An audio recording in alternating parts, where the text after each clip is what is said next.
You might have seen videos like this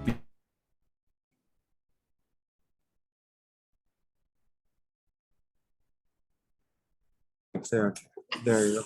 Speaking now? Yeah, now I think they hear you. Very good, yes. Excellencies, ladies and gentlemen, good afternoon here in New York. Good morning, good evening for whoever is joining from another time zone online. It is my honor and pleasure to welcome you to the high-level meeting on innovative solutions for feminist financing for peacebuilding on behalf of the Global Network of Women Peacebuilders, the Global Partnership for the Prevention of Armed Conflict, the International Civil Society Action Network, Kvinna to Kvinna, the permanent missions of Bangladesh, Ireland, Sierra Leone, and Sweden, UN Women, the Women's International League for Peace and Freedom, and the Women, Peace and Security and Humanitarian Action Compact.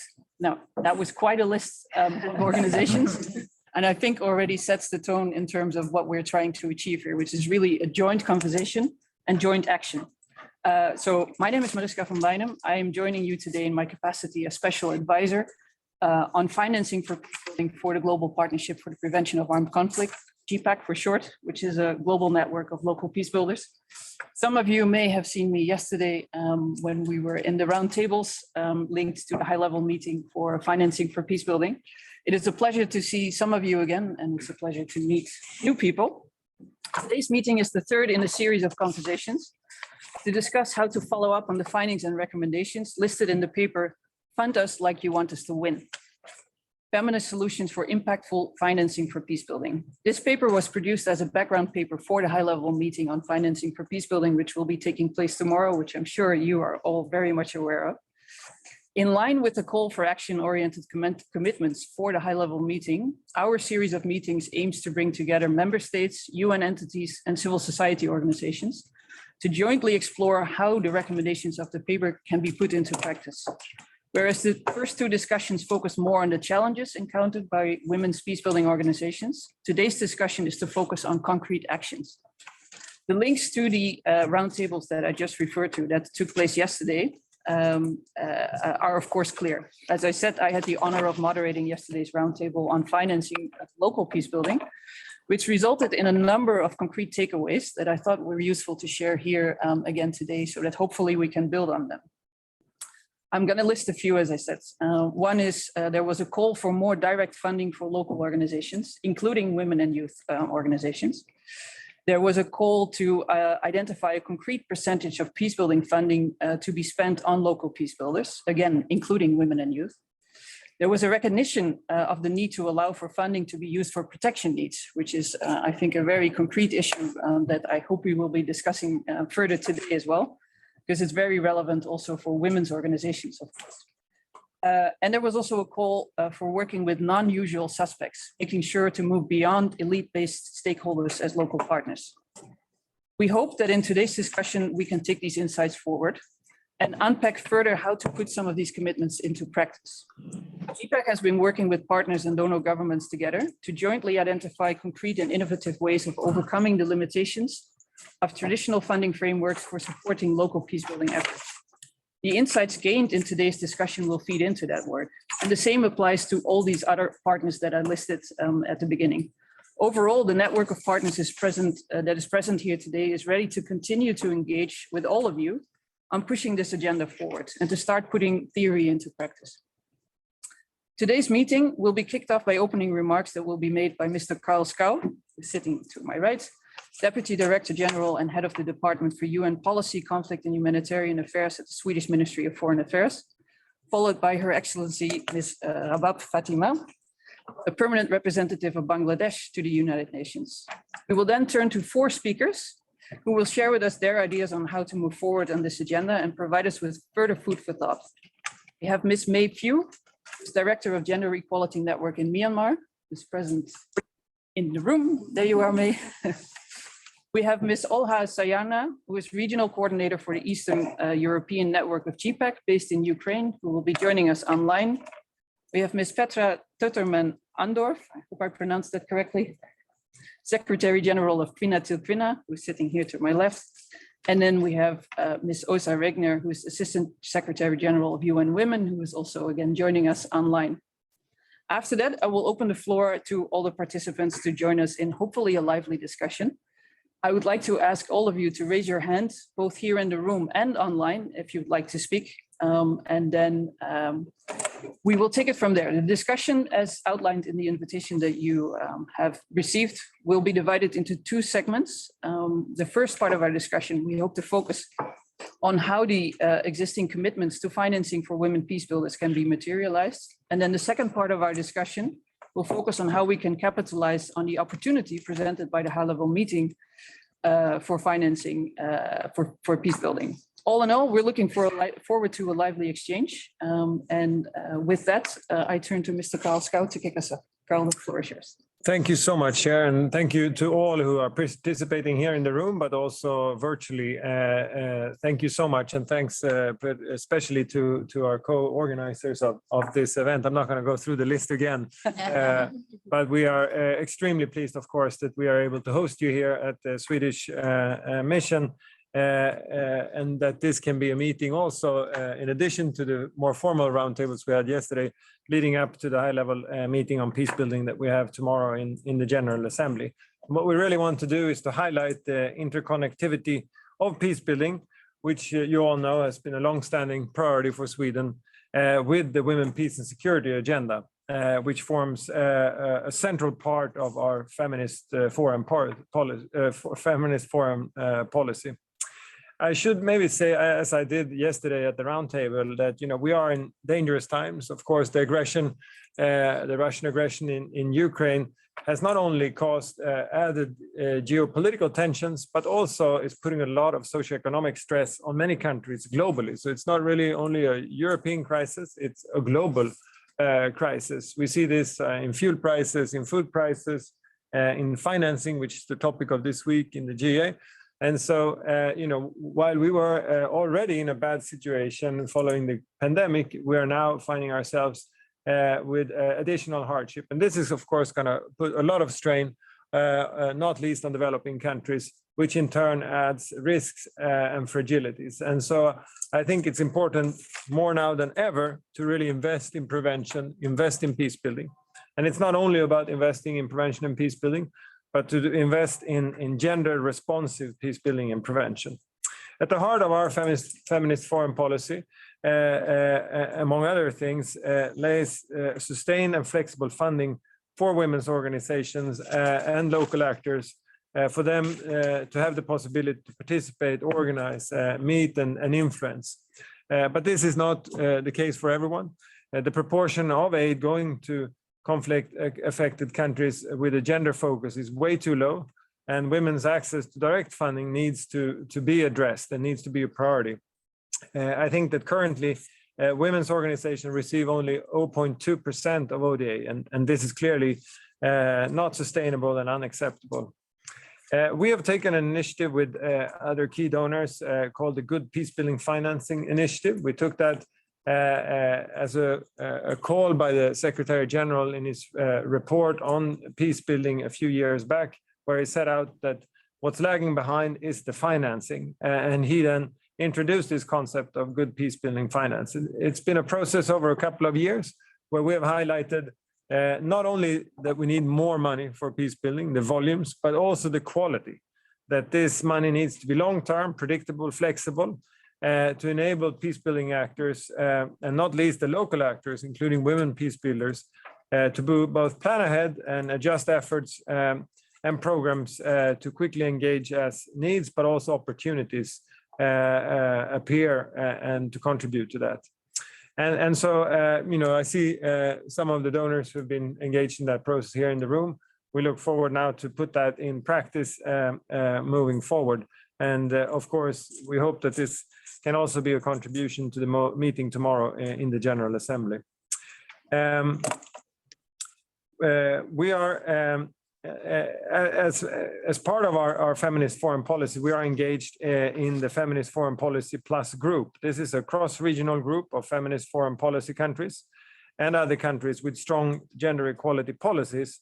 Together with this group, we are also planning to highlight the centrality of feminist financing during the meeting tomorrow. We think it's important that this not is an issue of traditional donors or the North, but this is a cross-regional effort.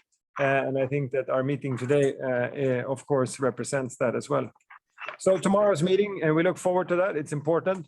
It's an opportunity for the international community to recommit to prevention and peace building, to advance our efforts towards achieving adequate, predictable, and sustained financing for peace building through, and hopefully, an action-oriented outcome. And we really hope that the gender and gender-responsive action and gender financing will be an integral part of the discussions tomorrow and of any outcome. With that, thank you so much for, again, for having the opportunity to host this meeting and for allowing me to give some introductory remark. Over to you. Thank you so much for these opening remarks, and thank you for underlining the continued Swedish support for this important issue. I think we were all looking forward to your statement tomorrow, but it was, I think, a good insight into what we can expect. So thank you for that. And also thank you for putting the issue of both quantity and quality of funding on the table, because I think that is, I hope that's something that we will be discussing further today. With that, I turn to Her Excellency Rabab Fatima to provide us with her opening remarks. With you. Thank you. Thank you, Madam Moderator. I hope everybody can hear me. Distinguished experts, dear friends and colleagues, Bangladesh is very pleased to join other sponsors to organize this very timely meeting. And I thank the Mission of Sweden for hosting us today. Thank you. Financing for peace building has been chronically inadequate. And women have always had a disproportionately low share of the available resources to pursue gender-inclusive peace building work. And lack of sustained financing challenges the ability of the peace building constituencies to effectively intervene in matters that affect women. The fund crunch is also affects the women-led organizations, leading to their failure to deliver on the ground. And the situation has been further exacerbated due to the pandemic. Women in the informal sectors have lost their jobs. Women migrant workers return to their homes in big numbers without assurances of reinstatement. And at the same time, protracted and ongoing humanitarian crises have created donor fatigue, risking reversal of gains made in empowering women in humanitarian settings. It is therefore critical that we continue to raise our voice on feminist peace building financing, and we need to leverage from existing good practices. And in this regard, I would like to cite some important work, examples of work that the Peace Building Commission is doing. The PBC, the Peace Building Commission, has placed gender issues at the forefront of its agenda. It is the only intergovernmental UN body which has a separate gender strategy and action plan. And with its unique advisory, bridging, and convening roles, the PBC has been active in promoting gender issues within the broader ambits of the UN's work, especially when the mission mandates are renewed at the Security Council. PBC has also been advancing prevention, for which its two instruments play a critical role, and that is the gender strategy and the gender action plan. More regular follow-up of the PBC's advisory role is certainly needed, and especially to make the UN agencies on the ground to be more responsive in mainstreaming and promoting gender issues. Secondly, we believe that it is critically important to support women's equal participation in peace building. One effective means could be to support effective implementation of the national and regional action plans. We must therefore strongly promote the idea of these action plans, and bilateral partners, donor agencies, regional and international organizations will need to step forward to support such plans through adequate, predictable, and sustained financing.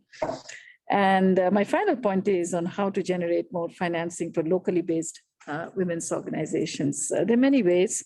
For instance, it could be through channeling more funding to the women's organizations, if needed, through compliant intermediaries.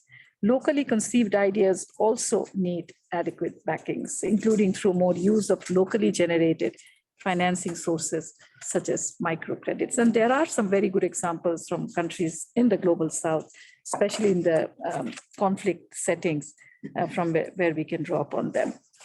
I think we should be hearing, we are all here to listen to the experts, so I shall say no more. However, before I conclude, I would like to emphasize that we must stand united in our call for an action-oriented outcome from the first ever high-level meeting on peace-building financing to be held tomorrow, and to also raise our voices to support women in peace-building and feminist financing. And when I say that, it's not about rhetorics that I think must be clearly there in our national statements when we take the floor tomorrow. So I would like to appeal to all members, all of you who may be able to reach out to your national governments to see to it that we actually give very concrete recommendations in our national statements tomorrow for an action-oriented outcome, including on feminist financing, peace-building financing. I shall rest it there, Madam Moderator. Thank you very much. Thank you so much, and thank you for that, I think, heartfelt call for concrete action. I think everyone here echoes that sentiment, so it is well noted. Thank you also for putting the potential role of the Peacebuilding Commission on our agenda, because I think it will be interesting specifically for the second part of our discussion in terms of how do we take potential commitments from the high-level meeting forward. What can be the role for an important body like the Peacebuilding Commission? So it's encouraging to hear that you, I think, are ready for action, and let's hope the rest of the Peacebuilding Commission can follow that example. We understand that you unfortunately have to leave us, but thank you again. I'm excusing myself, but we'll remain in touch, and the Peacebuilding Commission will remain in touch with everyone. We have made it an sort of a practice now to see to it that we have inclusive consultations with everyone involved, all the stakeholders from the ground. So I'm certainly going to see many of you in the coming days. Thank you very much. Thank you so much for that invitation. And with that, we turn to our four speakers, the experts that you were referring to, who will provide us with insights.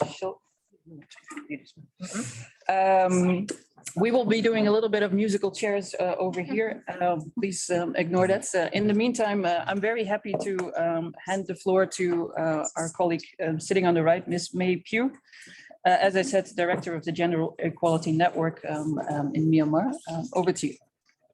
Excellencies, ladies and gentlemen, thank you so much for the opportunity to speak with you today about innovative solutions for feminist financing for peace building.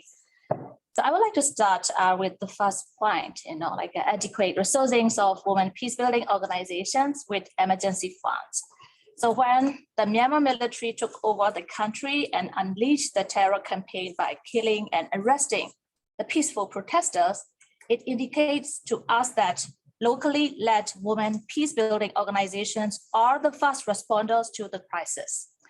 When women rights defenders and women peace builders are at risk, they need immediate relocation, and they do not go to the embassies, UN agencies, and other multilateral donors. Instead, they come straight to their sister organizations.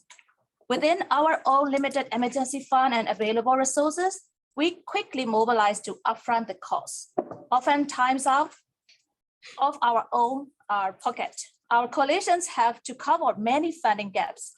When a woman peace builder and human rights defenders needs relocation, she must leave within 24 hours as her life is in danger. The recommendation is to resource where the real needs are, and that some percentage of international peace building funds be directly channeled to the local organizations that can effectively disperse them in ways that satisfy the acute needs. Secondly, all peace funds and peace and security organizations at large should be in compliance with the UN 7 agenda to boost women's participation in peace building. To promote gender equality and lower peace builders' participations in the peace building process, the existing funding models must be in compliance with the UN 7-point action agenda. That has to be implemented diligently. A minimum of 15% of all peace funding must be targeted at advancing gender equality, as limited funding to implement UN Security Council resolutions restricts the advancement of women's rights in conflict setting and the achievement of inclusive peace processes. In the same, we have been calling for the major peace multilateral donor fund in Myanmar to practice the implement the 2010 UN standard, which calls for a minimum of 15% of all peace building support targeted to advance gender equality and should encourage all peace and security organizations to do the same. Thirdly, peacebuilding funds for women and local peace builders should have a wider scope of support. It is imperative that in active violent conflict, where the situation is imploding, to invest in survival of peacebuilding organizations through emergency funding. The fund must cover the gender-specific needs, including women peace builders needs to bring their family with. Women peace builders are scorned for their peacebuilding work and face various gender challenges time and again, including myself. So help women peace builders to be able to take care of their family. In the face of resource scarcity, women peace builders have to choose between their family and peace work. And lastly, provide bridge funding for women peacebuilding organizations to remain active in the rights defending work, even if the environment is not stable for program implementation. The current available urgent funds are characterized as one-time relocations or transport to safe house fees. Some peace builders have gone dormant in the wake of violent conflict. Their assets and bank accounts have been frozen by power holders, and one-time assistance is not viable. They need to draw a regular income to continue their rights defending and peacebuilding work. Keeping peace builders afloat and alive are priorities that I would like to highlight, even when they cannot carry out activities due to active armed conflict. The unique and innovative funding mechanisms are ones that take care of co-funding, strategies to be developed by local peace actors themselves, and helping them where the needs are, including improving their human resource capacity and organizations development. Some women, peace and security boutique pilots programs have been tested and reflects upon. These should inform the development of women, peace and security innovative, flexible, long-term co-support funding mechanisms. Local level financing for peace building can also take many shapes and forms, but the key ingredients are being smart, agile, predictable, and flexible in financing due to the unpredictable condition in war-torn and conflict-affected settings. Therefore, it is important to give political cover to activities that may be seen as essential, that may be seen as easily permitted by the power holders in conflict. Women peacebuilding efforts that are geared toward studying social enterprises and innovative ways of making a linkage between a nexus approach, peacebuilding, development, and humanitarian can be explored, piloted, and monitored, and support the nascent businesses that need investment and not. This is an entry point that donor communities can consider supporting through a nexus approach. In conclusion, it is important to create space for women peace builders and their organizations, as they generally do not have space and opportunity to present their local challenges and constraints to financing decision makers such as this. We sincerely hope that our policy recommendations will be taken into account when you deliberate in ways to practically help local peace builders who are taking life-threatening risks to end violent conflict and build a lasting peace. Thank you so much. Thank you so much, May, for that passionate and I think very concrete call for action. I very much appreciate that you are starting to unpack some of these terminologies that we've been using for many years. I have as well, I have to admit. I take from your contribution, I think a first unpacking of what we actually mean by flexible funding, and your call for making sure that there is also funding for protection needs, I think is a very concrete interpretation of what flexible also can mean. I heard your reference to the commitment that is already there in terms of a minimum of 15% of peacebuilding funding for gender equality, which maybe is then a way of starting to think, should we unpack what that actually means, gender equality, and where is that 50% needed the most? And also you make a very convincing, based on your experience in Myanmar, of course, a call for providing funding also when there is a violent conflict. And I suspect that that is actually a good link to our next speaker, who is based in Ukraine. So I'd like to turn over to Ms. Olha Zayarna, again, Regional Coordinator for the Eastern European Network of GPPAC. She's joining us online. So this will be our first test of technology. I hope it will work. Good afternoon, ladies and gentlemen. Yes, my name is Olga Zayarna. I'm the regional coordinator for the Eastern European Network of GPPAC based in Ukraine. Greetings from Ukraine. Thank you for the opportunity to be here today. Our Eastern European GPPAC network works on long-term strategy rooted in the principle of conflict prevention and human security that also lie in the foundation of the Women, Peace and Security agenda. Our work aims at the development of culture of peace in the regional that minimize the potential of societal conflict and prevention conflict from escalation. One example of this work is the development of peace education program in Ukraine and Moldova.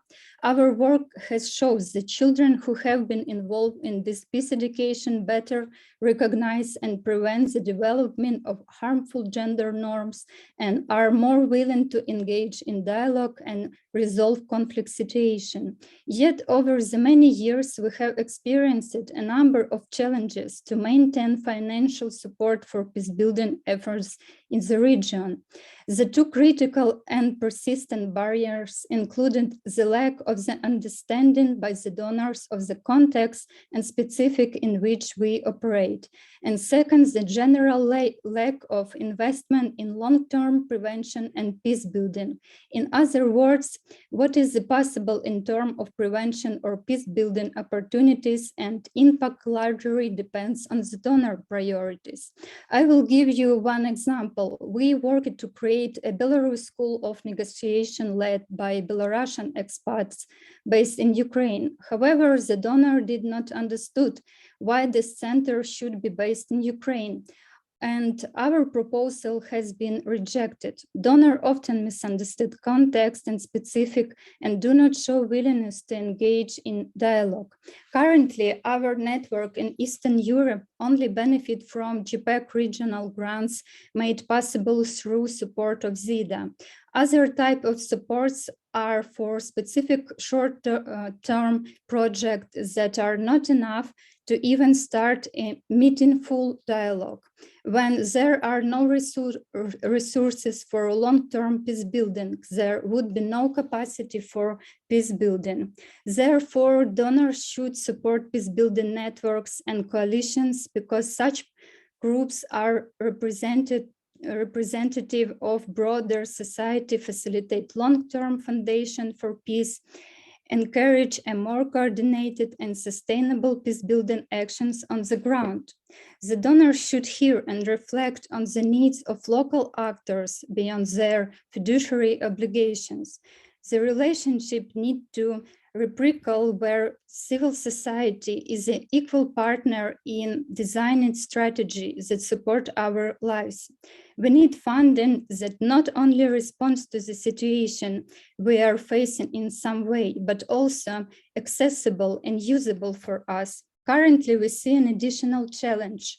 All peace-building resources and infrastructure in Ukraine and in support of situation in Ukraine are being transformed to support humanitarian action. This is important. However, to some extent, it's like putting on bandage on a finger when you have a broken arm. Without investing in prevention, conflict on peace and security, we will see more conflict, historical memory of pain, more divided community and relationships. The peace-building community requires support in the time of war too. Foundation needs to be saved because it's cost-effective and support conflict-sensitive across the humanitarian development and peace-building funding. This is the case not only in Ukraine. We have seen it in Myanmar, Sudan, Syria, and other contexts. The GPPAC global networks of local peacebuilders have been particularly useful to mitigate these challenges. We are not simply an INGO that works an intermediary for the donors. We combine our power in collective efforts to build peace. For example, Peace Board supports Patria in Romania to support emergency response in Ukraine. Now, together with Women Mediation Network in South Caucasus and member in Central Asia, we work to set up Women Regional Platform for Dialogue. This network seeks to create a safe space for dialogue in Eastern Europe to stop the war, prevent the spread of war in Southern Caucasus and Central Asia, and address the long-term impact of conflict and violence. This work is rooted in the clear peace-building methodology. However, what we hear from the donors is that it's too early for peace building. The questions emerges, what time is good for peace building? The peace building resources should be available across the peace cycle to allow for local actors continuously pursue and evolve their activities in response to the situation on the ground. This could be done by ensuring that an additional increase in financial for peace building, humanitarian and development support are conflict sensitive, and testing in innovating funding models, micro and small grants that facilitate flexible access to funding for community-based organization and networks. In conclusion, we hope that this recommendation could be considering for the concrete outcomes documents, such as resolutions that could provide some guidance for member states to meaningful strengthen the position of local women peace builders, encouraging financial mechanisms that support long-term peace building and respond to the needs of local actors across the peace and conflict cycle. And we as a GPPAC, as a broader group of civil society partners organizing the meeting today, stand ready for support the next step in making women peace building more powerful than conflict, more compelling than war. Thank you for your attention. Дякую.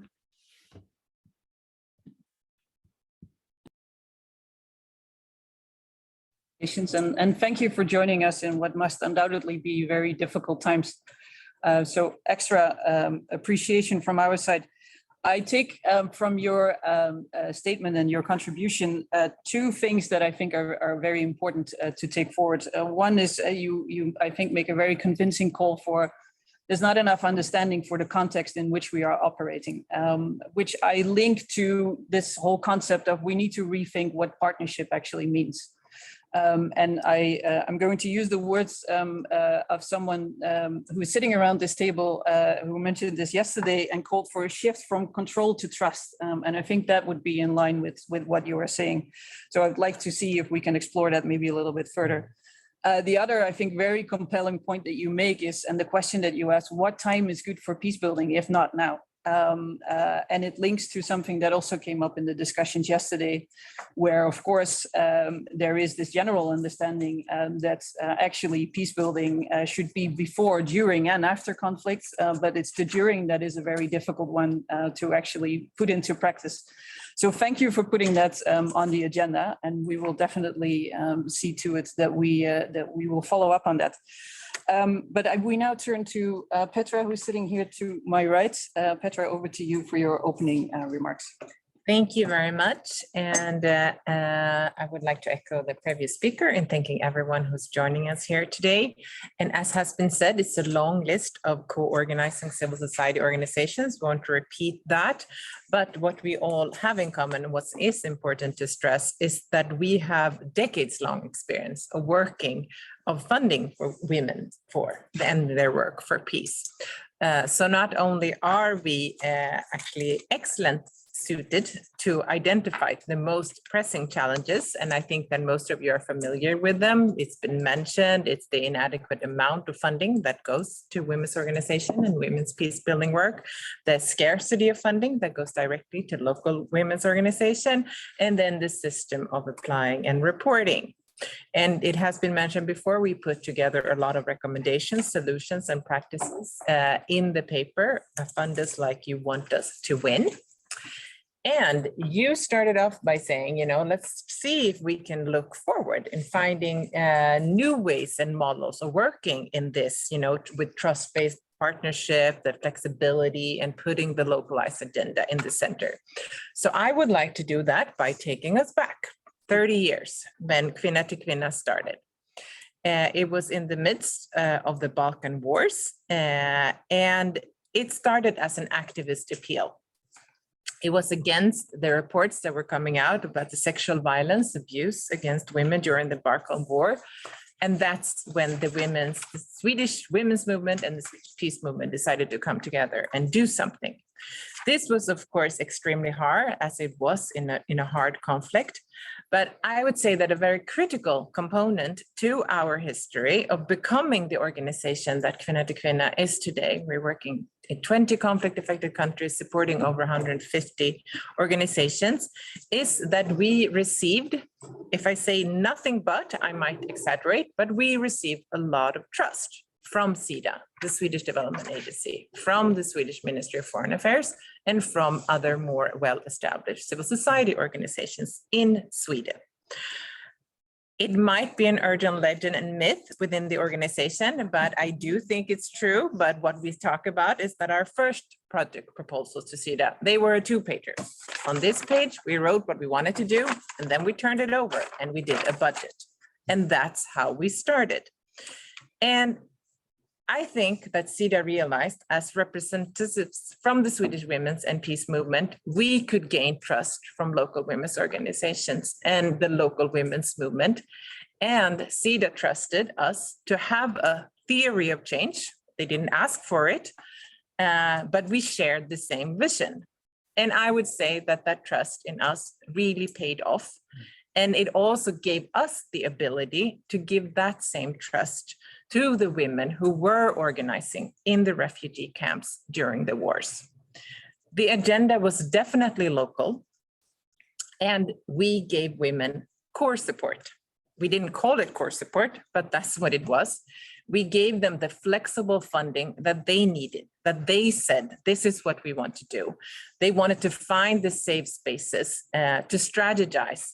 And they wanted to work on how to heal their communities and how to engage in building a post-conflict society. And it was possible for us to be there for what they needed, because that was the trust that we had gotten from SIDA when we applied for the money.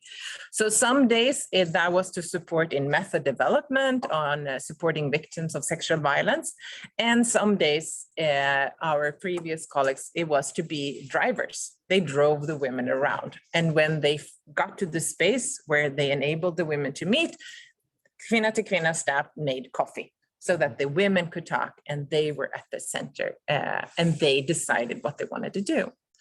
And now, 30 years down the line, we see that a number of those initiatives from the refugee camps, they are now well-established women's rights organizations who have for 30 years been working for women's political participation. They work on the EU accession process and on sustaining peace in the region, and a number of other issues. So we know for a fact from experience and practice that an approach built on trust with a long-term perspective, local ownership, and flexibility, we can support women's peace building work in a truly transformative and also indeed a very cost-effective way. So I think I will stop there.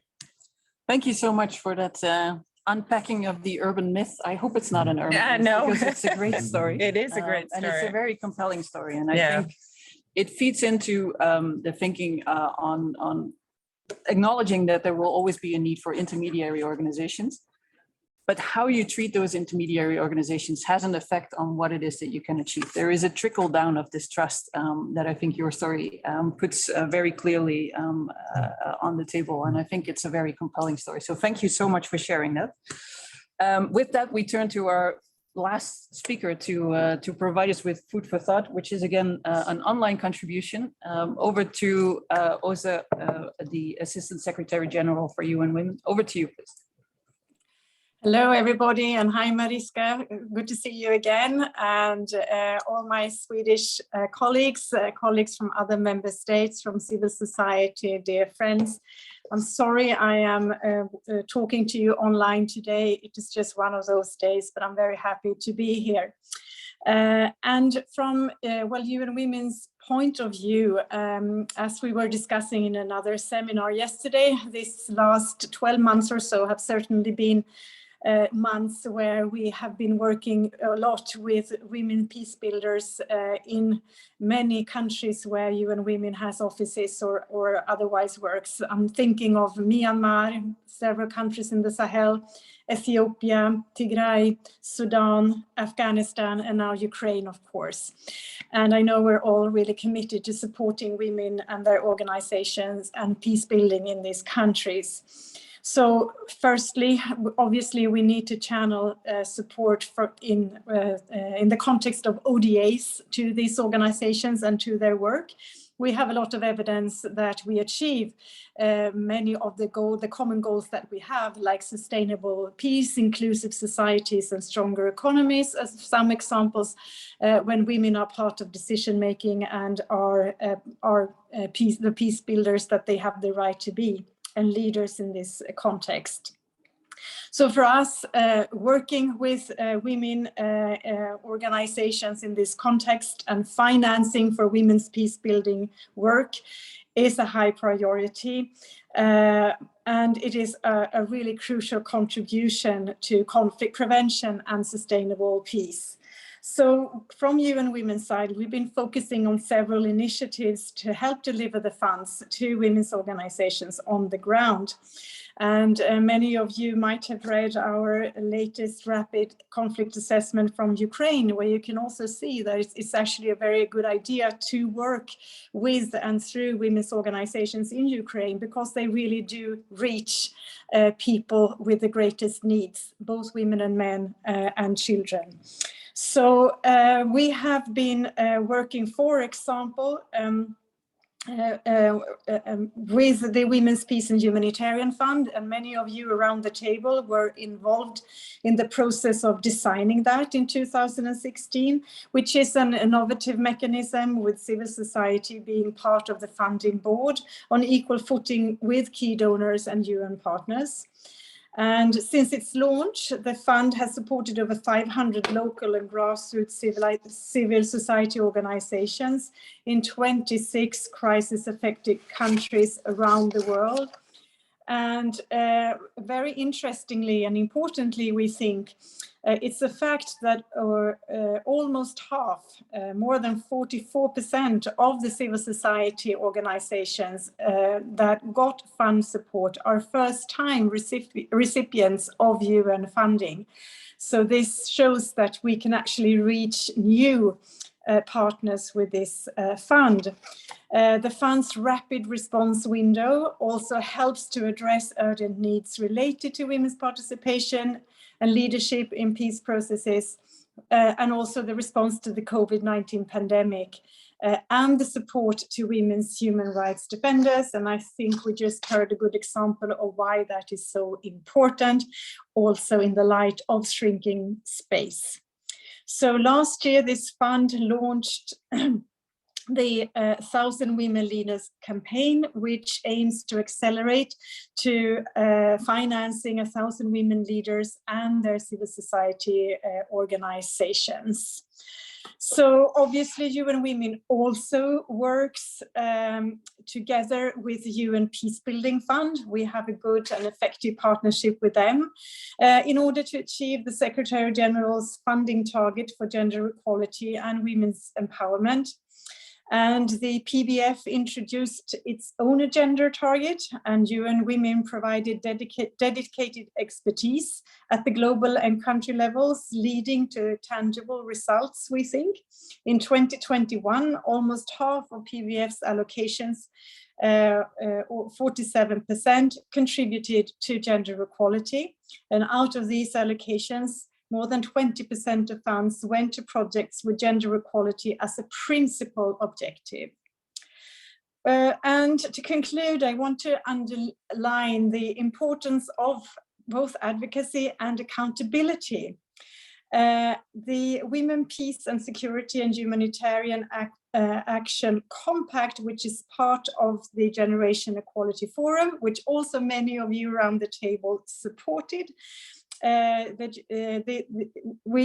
Generation Equality Forum launched the Compact on Women, Peace and Security last year in July. And it currently has 161 signatories, and it continues to grow. And one of the targets with this work and objectives is to finance the Women, Peace and Security agenda and gender equality and humanitarian programming. It's one of the 5 thematic areas within this compact. And that was also discussed yesterday at the meeting at ECOSOC. So we think that there are ways of working together with this, and obviously with better coordination and synergies between all of these mechanisms and with data, we can do even more. So we have also launched a database which is searchable and allows for identifying points of collaboration among stakeholders by specific action, investment type, and geographic areas of implementation. And this is all within the compact that I mentioned. We know that there are a lot of possible things that one can do. And we know that in order to increase funding to women's organizations, obviously the political will has to be there. We need to work with gender targets in order to measure what we actually do. We need to have accountability structures in place, and we have to have good partnerships. So we feel ourselves that we are very privileged to be so centrally placed within the UN system, but that also comes with responsibility, and we're very happy to be working with all of you. Thank you so much.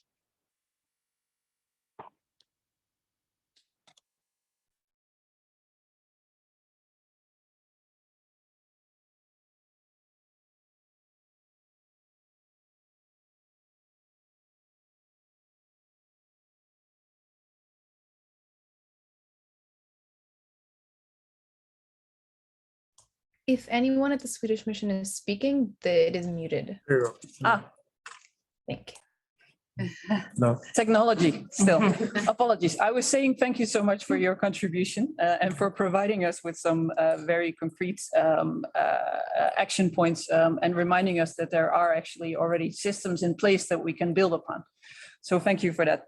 And I said I'm going to open the floor for our discussion. We have the challenge, and it was just underlined with this little technological hiccup of managing both online and in-person audience here. So let's see how that goes. I will be calling upon at least some people to kick us off, but please raise your hand if you'd like to contribute to the conversation, and someone will whisper in my ear, and hopefully all of that will go well. But I would first like to turn to the State Secretary of Finland, who is joining us here today in person. So if I can hand over to you, and if I can ask all of you contributing to keep your contributions short and to the point, maybe be a little bit Dutch about it and a little bit impolite, if I can quote it that way, but then we can make the most of the conversation. That would be much appreciated. Over to you. Thank you very much, and thank you for everyone for very good contributions today. I have been throughout my life in many meeting rooms where there have been hardly one woman on the wall, but obviously we're now at the Swedish residency, so there's plenty of pictures of women as well on the wall, so it's very convenient. Thank you. Maybe a few reflections on this about these discussions, which I'd like to draw. First of all, I was very happy to hear that PBC has actually feminist finance at its very core and advancing gender inclusion, and that's something that we, of course, nationally also do in Finland very much. As yesterday, I was attending one meeting where I actually said that we have outspokenly human rights-based foreign and security policy, and that of course includes gender equality and advancing gender inclusion throughout in all of our foreign and security policies. So it's something that we want to also follow up, how to actually implement that in practice. And we have also put a lot of weight on women, peace and security agenda. I think we have now our 4th national action plan on the roll. And then we also, of course, it's a bit intertwined with the youth peace and security agenda as well. And I think if we talk about meaningful participation, it's not only about like being provided a seat at the table, it's also having some practical, tangible tools to actually do something. And that's where it comes to financing, actually.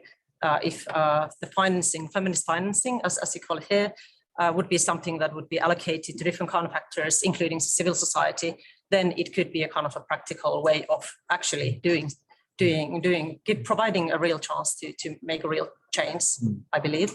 And I think the word flexible should be flexible by definition. So what you said about providing maybe support for human rights defenders and protection and relocation, I think it could be one way. And I was thinking about what Olga said, something about like, what is a good time to do financing in peace building?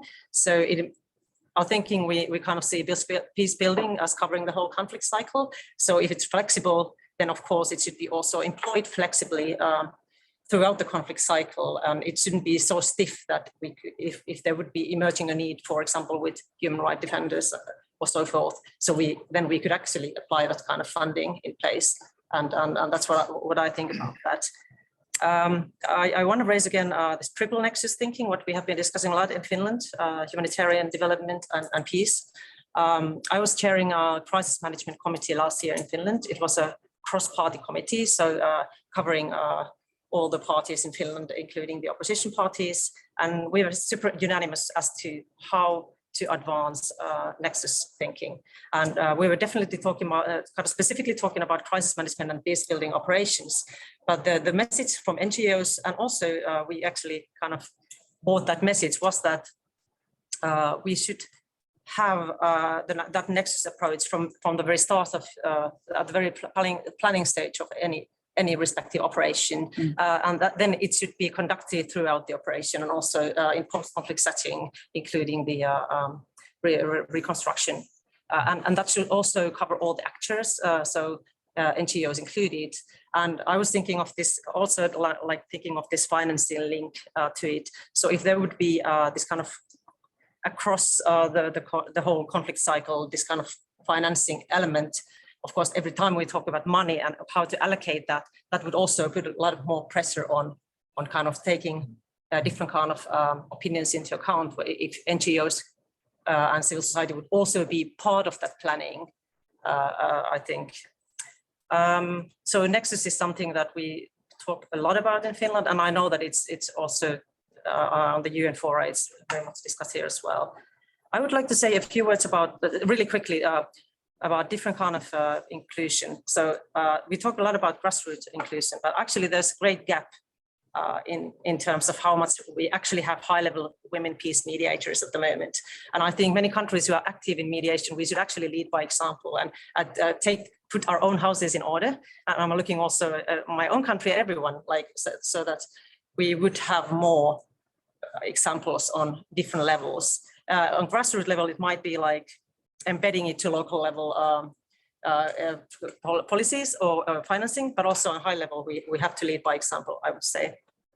And we have in Finland, we have a women's peace mediation network, which consists of women who have done peace mediation work, ambassadors or NGO high profile people. And I think it's very good for them to network and share their ideas and best practices. And I think that's something that's done together with other mediators from other countries. So with these remarks, thank you very much. And thank you, Sweden. I know that Sweden has been specifically active in this regard. So very grateful for that. Thank you very much for those contributions. I will refrain from reflecting on it because there's a lot in there. I'm sure others would like to do so as well.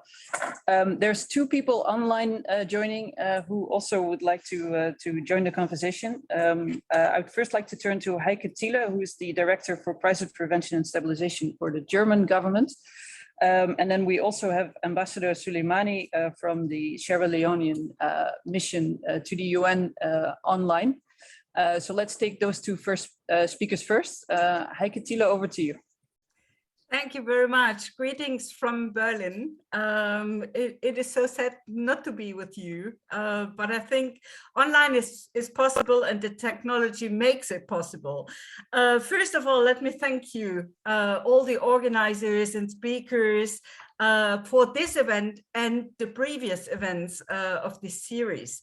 It has really been a pleasure for us to participate in the workshops building up to this roundtable tonight, which is tonight for us, and to share and learn from your experience and expertise.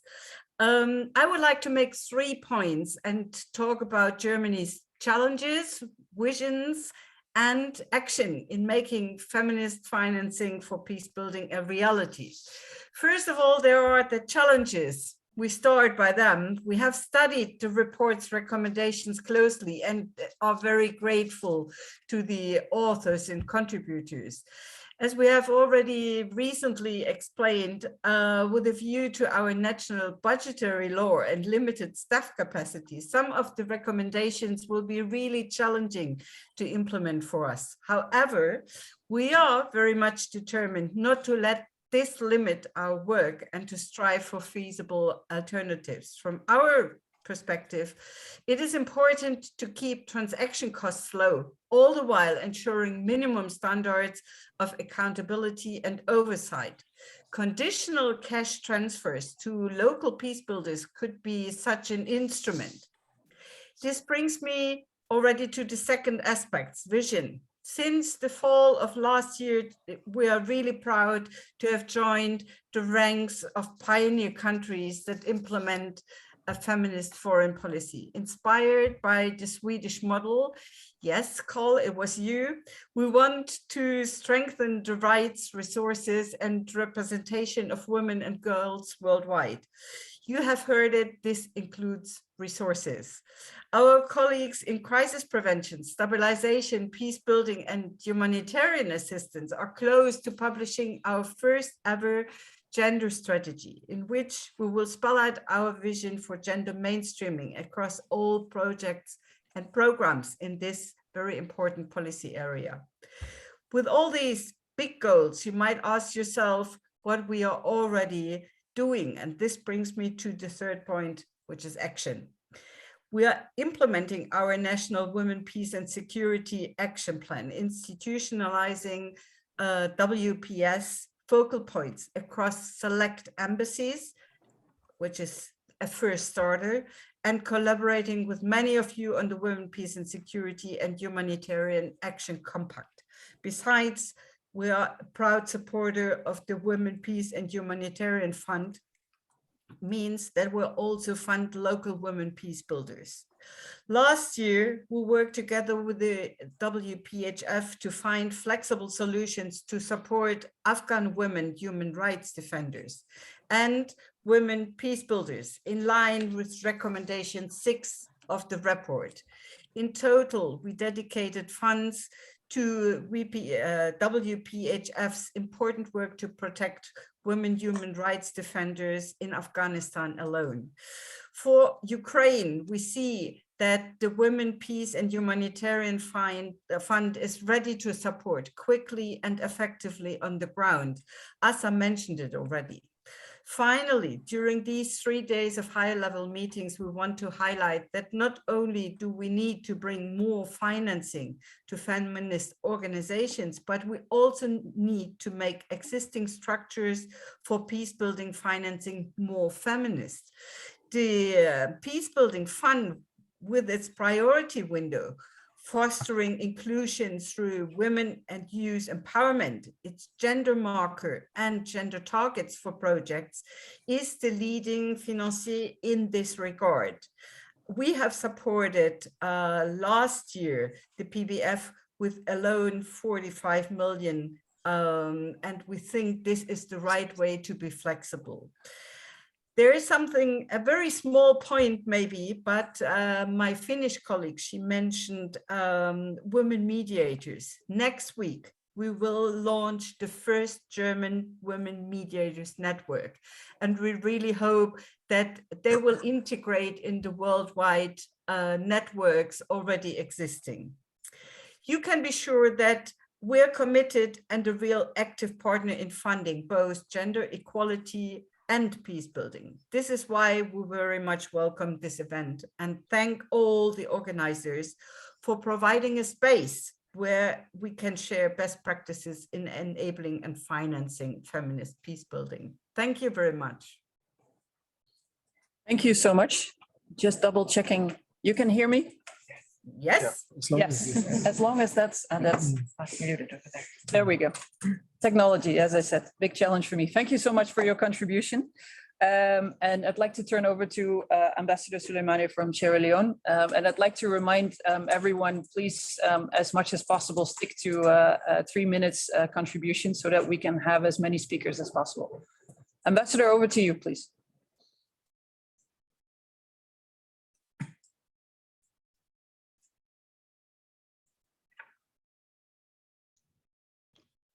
Okay, depending on your time zone, good morning, good afternoon, or good evening. I am very pleased to be here virtually on behalf of the Permanent Mission of Sierra Leone to the United Nations in New York to participate in this critical conversation on feminist financing for more impactful peace building. Sierra Leone, some of you may be very much aware, has been involved in this process from the outset. We are among the few countries that supported the civil society advocacy spearheaded by the Global Network of Women Peacebuilders, which resulted in what we now call the Compact on Women, Peace and Security and Humanitarian Action. We remain committed and dedicated to the promotion of the Compact as a signatory and currently as member of the board.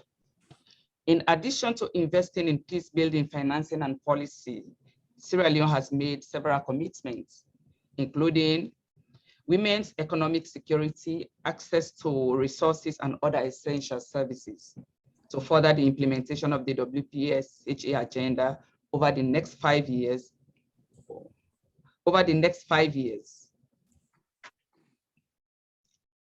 And incite real and impactful change for women and girls in our country. In line with our commitment to the WPS-HA Compact, here are some of the initiatives we have undertaken to improve financing for peace building. Currently, we are implementing our financing commitment through our medium-term national development plan for the period 2019-2023. This plan serves as a blueprint for our national development aims at supporting the implementation of gender-responsive budgeting across government line ministries, departments, and agencies. Secondly, we have developed and have officially launched a Gender Equality and Women's Empowerment Policy 2020, which has a policy action area dealing with humanitarian action and its linkage with the WPS-HA agenda. In addition to that, we have presently a gender equality and a women's empowerment bill, which is awaiting enactment by our parliament, which if enacted will ensure the minimum of 30% representation of either gender in governance at all levels, including peace building and peacekeeping. It will also cover issues relating to employment and access to credit, especially for women. Finally, the government of Sierra Leone, as part of its implementation of the medium-term national development plan, will introduce and begin practicing gender-responsive budgeting. Each of all these steps is crucial to improve women peace builders' access to financing and equality through the Women, Peace and Security agenda and the humanitarian action. The time for change and commitment is now. We urge all member states to join this movement for action through the WPS-HA Compact. I thank you all for listening. Thank you very much, Ambassador, for sharing the concrete actions that Sierra Leone is already undertaking. They're all well noted over here. I should not forget about the people sitting around this table. It's a challenging thing, trying to balance everything. I note that we have one of the other co-sponsors of this session in the room, Ireland. So I would like to make sure that you have your opportunity to speak as well. Over to you, please. Thank you very much, and thank you to all the speakers that have gone before. We're very pleased to be one of the co-sponsors for today's meeting. We think it's imperative that funding for women's peace builders is not merely a sideline issue for the high-level meeting this week, but actually a core component of that. Funding women's peace builders should not be a means to an end. It should be one of the key elements of how we approach peace building and the localization agenda.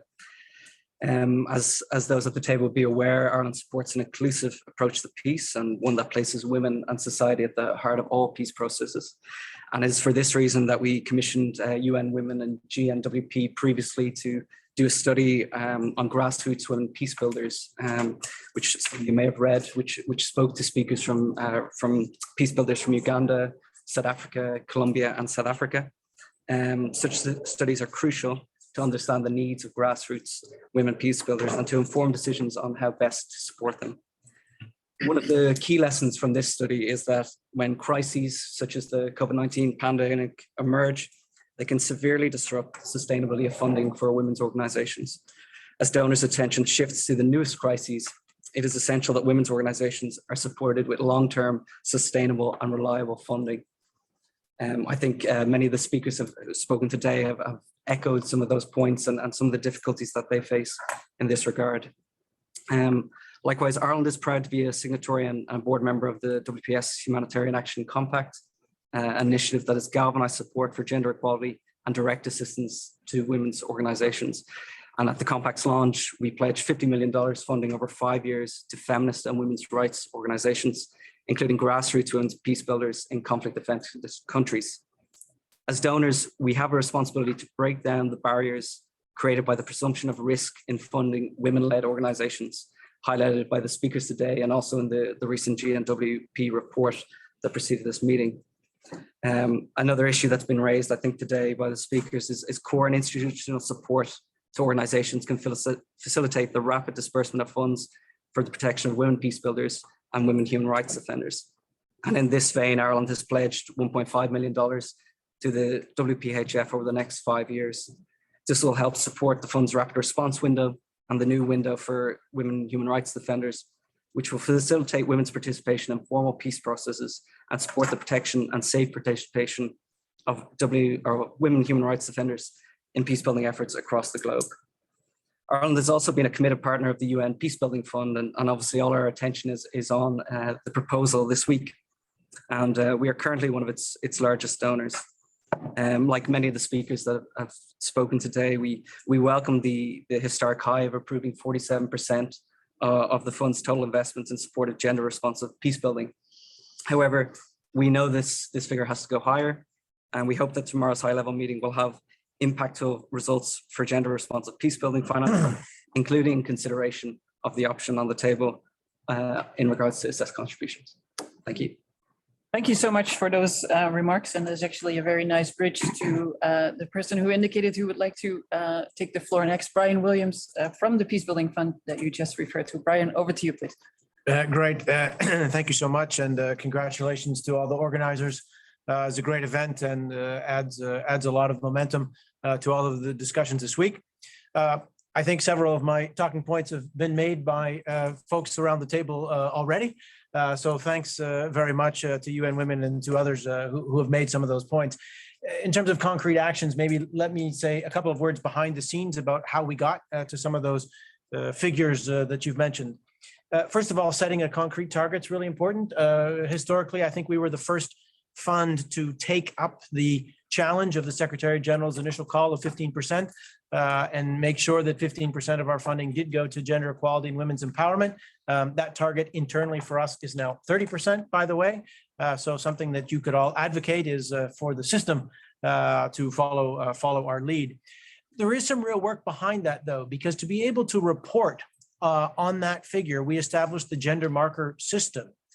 The gender marker system is not an easy thing. When an organization does a proposal to the Peacebuilding Fund, they need to go through their budget and they need to identify within every project what elements of that budget, what proportion of that budget is going to gender equality and women's empowerment. Sometimes a project is wholly dedicated to that, so it's easy, but many projects have elements that are for this purpose and they need to think it all through.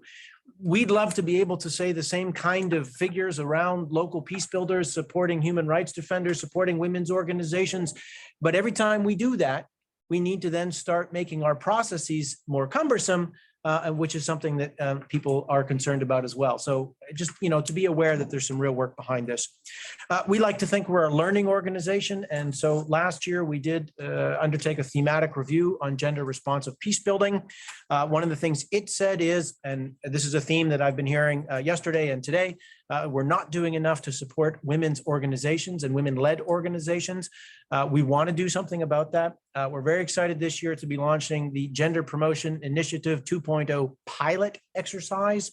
We're doing this in 4 countries only this year, but we hope to do it in more next year. The pilot exercise, in essence, is decentralizing the Gender Promotion Initiative. So instead of being a global call, we're asking our country level partners, the United Nations at country level, to run the process locally. I've heard this morning comments about trust. And I think the challenge for us as a global platform is it's very tricky to have that trust with very local organizations. And so we think UN organizations rooted on the ground who have been there for decades and will continue to be in many of these countries for decades, they're the ones who are in a good position to build this trust with local organizations who can do more of this work. So we're really excited to see how this is going to work. We have targets there too. This time targets about the amount of money that local organizations will receive. So it's not just about training and capacity building. It's about the respect and the trust and the changing power that goes with actually giving financial resources for local organizations to use and administer on their own. So we're going to have targets for that, and we're going to require co-creation from the very beginning. So this is another point that we hear raised that partner organizations outside of governments and the UN are not necessarily involved at the beginning of the process. We think they should be. They should be there for the analysis, and they should be co-creating the actions that we're designing. So we're going to see how this goes. We're very excited about this pilot. So, invite us back in 6 months or a year, and we'll learn together to see how we can do it better. Thank you. Thank you so much, Brian, for sharing some of the practical implications, and you translate all of this into your day-to-day reality. It's also good to have that on the radar, I would say. Our colleague from Canada has asked for the floor, so I'm happy to hand it over to you. Thank you. I mean, one of the challenges, of course, of having so many like-minded people sitting around the table, there's a lot of repetition. So if you'll indulge me, I'm going to personalize my comments a little bit, and consistent with the informality of this gathering. So I've only been involved with peacebuilding for the last 6 months or so. I'm at Global Affairs Canada. I'm Director of Conflict Prevention, Stabilization, and Peacebuilding. And I'm pleased to note that includes women, peace, and security, and the triple nexus, and some other things as well. So until very recently, the idea of peacebuilding was a very abstract one for me. Until a couple of weeks ago, after Carl and I met in Berlin at the Stabilization Leaders Forum, I went to southern Poland and I spent a few days there, during which time I met with a couple of Ukrainian women peacebuilders who had traveled for 10 hours to come for our meeting. And one of them in particular was talking about the fact that when the war kicked off, in addition to all the challenges of trying to do her job, she had a family. And so she and her husband arranged for her husband to take their daughter to Poland out of the country. Unfortunately, at the border, he was stopped. And despite the fact he had a travel document, he was taken away and sent off to fight. And so now she was left with her daughter. And so she's now trying to do her work in the middle of a war and take care of a family as well. And for me, that made the concept of peacebuilding and the unique challenges faced by women peacebuilders a very, very concrete thing. And it underscored the importance, I think, of that funding to women peacebuilders be driven by local realities and needs, and that it be directed to local women-led civil society organizations, and most importantly as well, that it be very flexible. And so I'm pleased and proud in that regard to note that Canada continues to explore ways for increased direct funding to local women-led civil society organizations in fragile and conflict-affected settings. In 2020, just to illustrate that, consistent with the anniversary, or timed with the anniversary of Resolution 1325, and to address gaps in 1325's implementation, Canada launched a suite of initiatives, including $5 million dedicated to women peace builders with an emphasis on supporting efforts at the grassroots level. We launched an annual Women, Peace and Security Awards program to highlight excellence in research and civil society leadership. And we launched a global advocacy campaign, which we called Peace by Her, through Canada's network of diplomatic missions to recognize and support and include and protect women peace builders. As donors, we have to continually be reassessing our programming to ensure that it's fit for purpose and that it's meeting the needs of women peace builders. And to illustrate this, as a result of the arrival of the pandemic, Canada's commitment to women peace builders, along with our ongoing programming, was carefully scrutinized to ensure that our efforts address protection, technical training, capacity building, and advocacy needs to better serve women negotiators, mediators, and peace builders, and that all of that was tailored to the realities of the pandemic. As a donor, consistent with the comments made by May, we're looking at how the structure of our projects and agreements can allow for a greater flexibility to support women peace builders and to help them navigate these new spaces by supporting training and providing protection as well.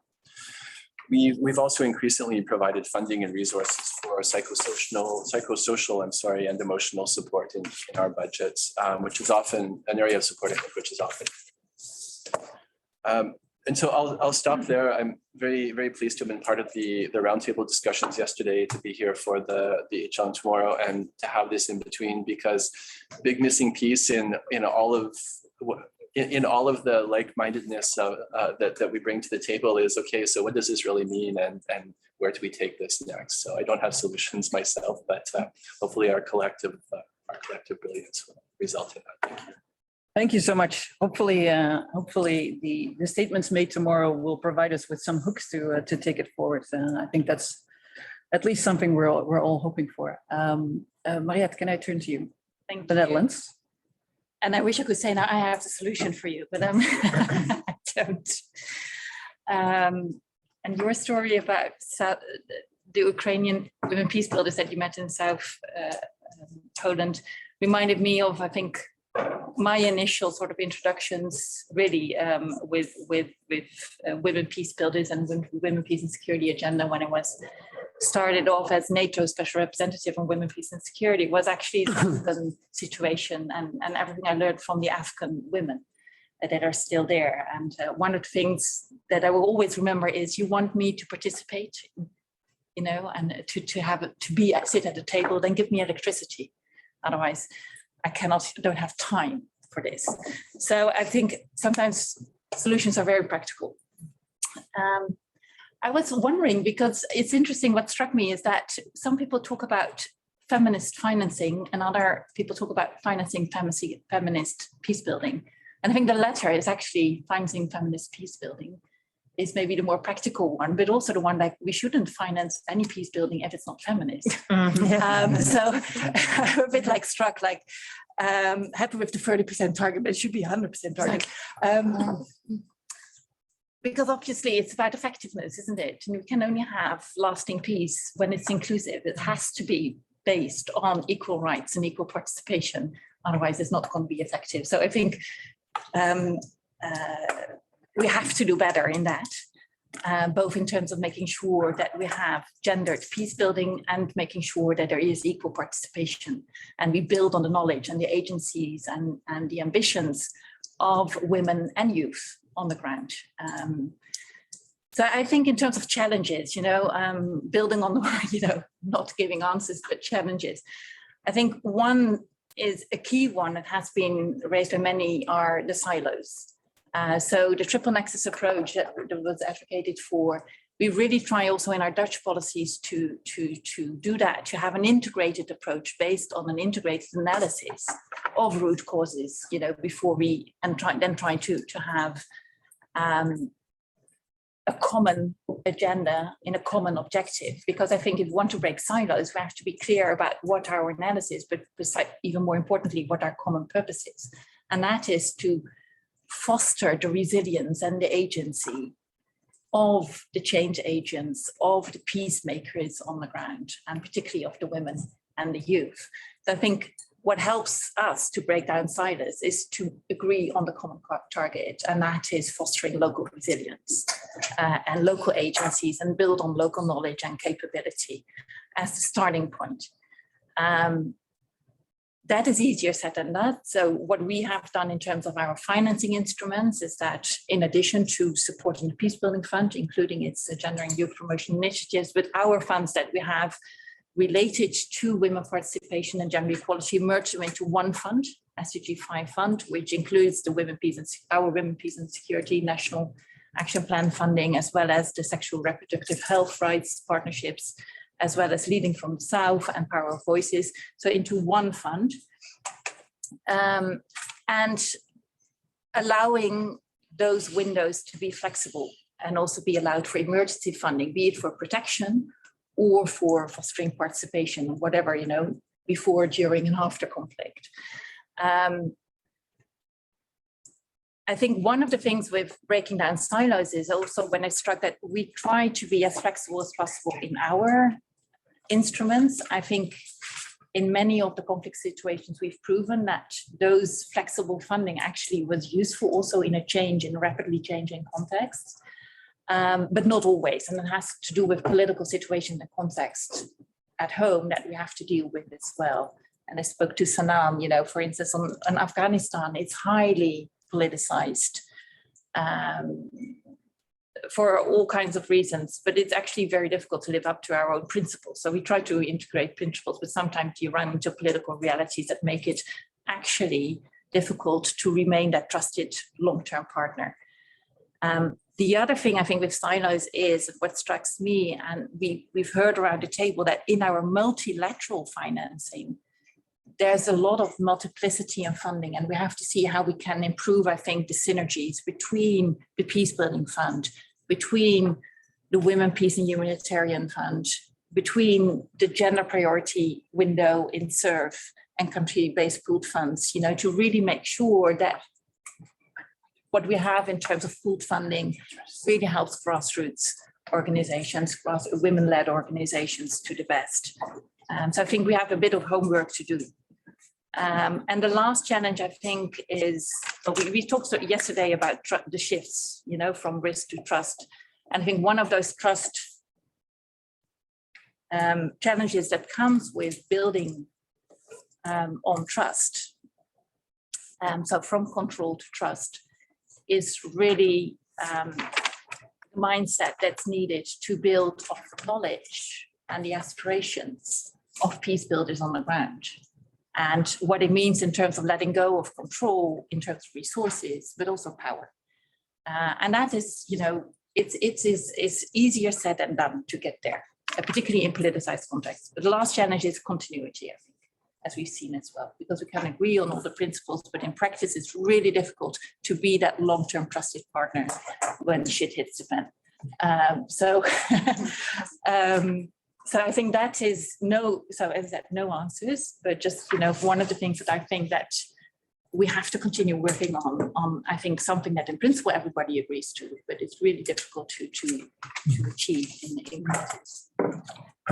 Thank you for those reflections. I think, as I said, it will be very difficult to come up with the answers right here, right now. What my personal hope is that at least the high-level meeting tomorrow will provide us with concrete openings to start looking and start testing some of these answers.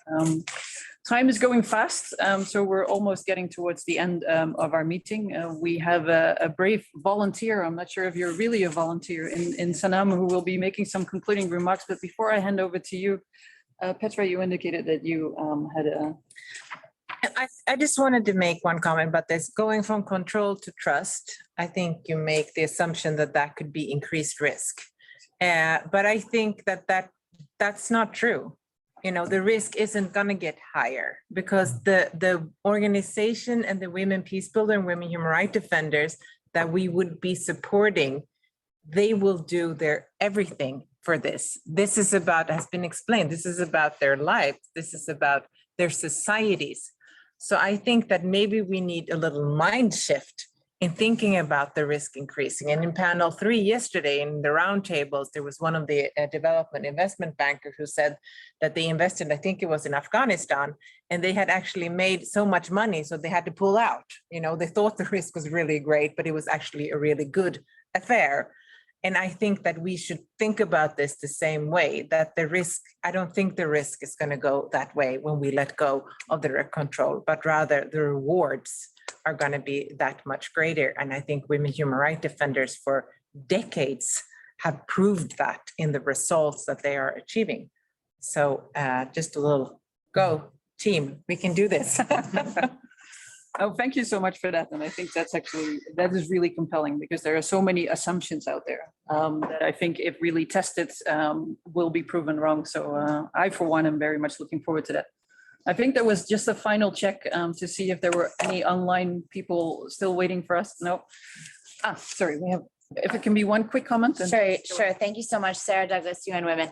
I just wanted to respond on that because I think actually we have proven those assumptions many times. We've done lots of studies over the years, including recently one that was then showcased in the UN World Bank Pathways for Peace report that basically has shown that investing in women's peace building is not only cost effective, it's more sustainable and also yields a lot of unintended results. Like, for example, in Liberia, where we invested in the peace huts, which then not only were very effective, I mean, I'm oversimplifying for speed, but effective in terms of conflict prevention, but then we're also an essential resource at the community level for Ebola response. So it created a level of infrastructure for peace that they call it, in academic circles, that then was able to be adapted to other cases. You're seeing that also now in Ukraine, that it's women's organizations that are at the front line of all kinds of service delivery, even if they were doing very different things prior to the conflict, but they were able to be mobilized because that capacity was there. And then also I can say in this circle too, that I think your point about assumptions is very important because with all respect to the very important work that gets done in other parts of the international system, we know the amount of resources that go into peacekeeping, that go into SSR, that go into DDR and other fields where there is an assumption that those are effective. If you look at the facts and the trajectory of many of the conflicts, I don't know if that assumption is actually correct, but because these are sort of male-dominated areas, we assume that when a conflict is over, you have to spend hundreds of millions on DDR, whether or not it's actually been effective in the past. So I think your point about assumptions is very important, but we have all the evidence we need. What actually needs to happen is that the decision-making has to follow that evidence that we already have. Thank you. Thank you so much, which can be maybe labeled as the holy grail that we are all looking for. But before I hand over to Sanam for the concluding remarks, a very household issue that was put before me, and I apologize to our online friends, but our Swedish hosts are concerned about the fact that we did not eat all of the lunch. So it's displayed there for whoever would like to grab something on their way out. They're more than welcome. And after that very concrete remark, I'm very happy to hand over to Sanam Naraghi, who is the founder and CEO of the International Civil Society Action Network, ICAN. You have bravely taken on the task of sharing some concluding remarks. So over to you, please. First of all, thank you very much. It's lovely to be here. I have been in a Zoom box for the last two years, so it's slightly dissonant. And I actually wanted to share with you a couple of thoughts before I get to the in a way, the summary. Back in 2015, ICAN set up its Innovative Peace Fund. And the reason why we set it up was because we looked around, we'd done research, there was obviously funding gap. We looked around to see who was dedicating funding to women's peace building organizations in war zones. Nobody was doing it. And because we have a network of women-led peace building organizations in 40 countries, we said, okay, this is a service that we can start providing. Called the Innovative Peace Fund. We worked with the UK government, and they allowed us to pilot test this. And I took our partners, it was 6 countries at the time that we pilot tested with: Libya, Nigeria, Syria, Iraq were amongst them, and I'm trying to remember the other ones, but Palestine, I think. Anyway, our partners got together, they did extraordinary work on the ground. We then took them to London to share the work that they've done with UK government funding. And we arrived there at DFID at the time, and we found that all the high-level meetings that we were meant to have had somehow been sidelined and canceled. And I said, what's going on? And they said, well, you know, the appetite for risk is very low. Appetite for risk. And I kept looking around and saying, appetite for risk, what does that mean? Well, it turned out that there were two things going on. One was there was a domestic debate about a badly implemented prevention of violent extremism program called Prevent in the UK. So they were very skittish about civil society getting money for peace building, for prevention of violence, but violent extremism, etc. And on the other hand, there was a whole other debate about why are we sending money abroad to these countries and it's getting wasted. And here we were stuck right in the middle. We were bringing women from abroad to the UK who had been involved in PVE work that they had designed themselves and peace building work.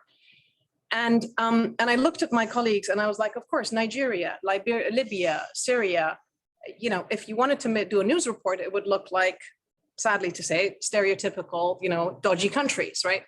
And so I asked people, what do you mean by risk? And three things came out. One, somehow people are incapable of managing money and financing. Second, there's a terrorism risk. God forbid we give money to a local organization and it ends up in the hands of terrorists. And thirdly, corruption. God forbid there's corruption, right? So incompetence, corruption, and terrorism. And again, I looked at my colleagues and I had a colleague who was dealing with Boko Haram in Nigeria and another colleague who was dealing with Taliban in Pakistan. They were risking their lives. They are risking their lives every day. We have colleagues who have lost their children because of their peace building work. So we here should not be sitting here. They are risking their lives for us. In Afghanistan today, we are trying to raise $350, not $350 million, $350 for a family of women peace builders, people that we left behind who are right now fighting the Taliban because we didn't do it. So if we're thinking about shifting mindsets, this is the first mindset we have to shift. We have to recognize the courage, the resilience, and the fact they are frontline actors. They are the first responders. They are the consistent responders. They have no exit strategy. They are there. That's number one. Number two, they have trust in their communities. And this is one of the things that again, when we think about the dichotomy of risk and trust, when COVID happened, one of the biggest problems that we had internationally was that people didn't trust their government messages. In all of our partners' countries, thanks to, by the way, the government of Canada and Germany and Norway, we were able to shift all of our funding that we had for meetings and workshops and all those kinds of things. And we said, we're going to give flexible funding to our partners on the ground. The international community was not present. The World Health Program, WHO, was telling people, wash your hands with soap and water. We were getting calls and WhatsApp messages from people saying, we don't have soap, we don't have water. We put together our Cameroonian and our Pakistani and our Palestinian and other colleagues to help each other make hand sanitizers using alcohol and aloe and whatever local sources they had. They became the voices of hygiene. They became the providers of food when food was short and they started doing food mags. They became the responders to domestic violence. They also became the first warners about rising extremism. So they are on the ground, they're trusted. And so for us, and through the Innovative Peace Fund, we have always said we are investing in trust. And this is, I think, a critical issue to be thinking about. The risk comes up as we come further away from the problem. The trust is on the ground. The second thing, I think that we have to think conceptually, and thank you to our colleague from Canada who admitted saying we didn't know what peace building was. It's really valuing what peace building work is, because peace building work is a combination of the dialogue and the outreach and being interlocutors and being bridges within communities, as well as providing the services, right? As well as doing the humanitarian work and the development work. It's not just human rights defenders, it's a combination of these things. And these are really unique characters. Not everybody becomes a peace builder because it's incredibly dangerous, difficult work. And this is, again, one of the reasons why we've had the She Builds Peace campaign, and we're saying recognize them, fund them, and protect them, right? It's that recognition is really important and they're being taken for granted. And I think, again, this came up in the conversations here. Another thing that we keep talking about here is silos, problems of silos. And what I would say is we need to reframe it to talk about ecosystems. Do we need the UN Peacebuilding Fund and the WPS-HA? I guess we do. We've all advocated for it. We've all said we need them. Do we need independent funds? Absolutely. Absolutely. And actually, if we don't, then let's have the conversation so that we can bring all of our stuff and hand it over to our colleagues at the UN or to governments so that you can do what we're doing. Because right now, we as the in-between, as the GPPACs and the ICANs and the ones who are like the bridges between the local and the global, we are the ones who receive the emails in the middle of the night saying, help us. We don't have resources. We're the ones who are receiving the emails saying, oh, Afghanistan, nobody cares about Afghanistan now because we're all running to Ukraine, or we don't care about Syria because we're doing Yemen. We have, as an international community and our generation, we've started all these wars and we haven't ended them, right? So we in the civil society space are becoming the kind of the punching bags of receiving all this and all this stuff and all these demands, but we're not getting the funding to be able to support our partners. And it's both quantity, it is about quantity, and it's about quality. Because the quality of the funding that we're able to do isn't just about giving a grant, it's about making sure that the grant making process is super simple, and it's about giving the advice on how to do budgeting and M&E and so forth, and helping them to channel so that one day, hopefully, maybe they can have the capacity to apply for a UN grant. Because trust me, where I sit, filling your forms, it is impossible, let alone if you're sitting in Yemen or Syria or Libya without electricity and all the gizmos that you need. So it's an ecosystem. We all need each other. And if we're serious about it, we would be thinking about it in that collaborative way, in a division of labor based on what I can do where I sit, what the UN can do where it sits, but not taking over what I do and me never wanting to be taking on the role of the UN. We need each other. And it's a crisis, as we heard from the beginning of this issue. And then I think the question of being bold and being imaginative. We can carry on business as usual and everybody can wave their flag saying we're doing great, but we are where we are, people, right? We are. It is a really major inflection point in the history of the United Nations and everything that we're doing. And it's time to set up a new blueprint. We have it. We have all the pieces. We're all here. Locally, international, civil society, governments, etc. The private sector. I mean, Elon Musk just bought Twitter for $44 billion. And here we are celebrating $100 million in peacebuilding in the last 15 years. It's terrible, right? Private sector needs to pay up and they need to be at the table because peace is good for the private sector, except for the weapons industries. So we need to open up the conversations and be more bold and be in each other's spaces. And I'll end with that if you want secondments to see what it's like to sit where I sit or where May sits or where our colleagues at GPPAC and our colleagues in, come into our spaces and see how difficult it is to do what we do with the requirements that are set for us and the number of audits that we have to do and the number of financial years and exchanges that we have to do with paltry amounts of money. And then look at the impact. Last year, in the 2 years during the COVID, we at ICAN distributed $1.9 million. An external evaluation that we did showed that it reached 1.3 million people. So there is impact, we have the results, but there is no sustainability if business as usual continues. Thank you so much, Sanam, for that true call for action, I would say. That gives us, I think, the energy to move forward. I apologize, we've gone over time, which is completely my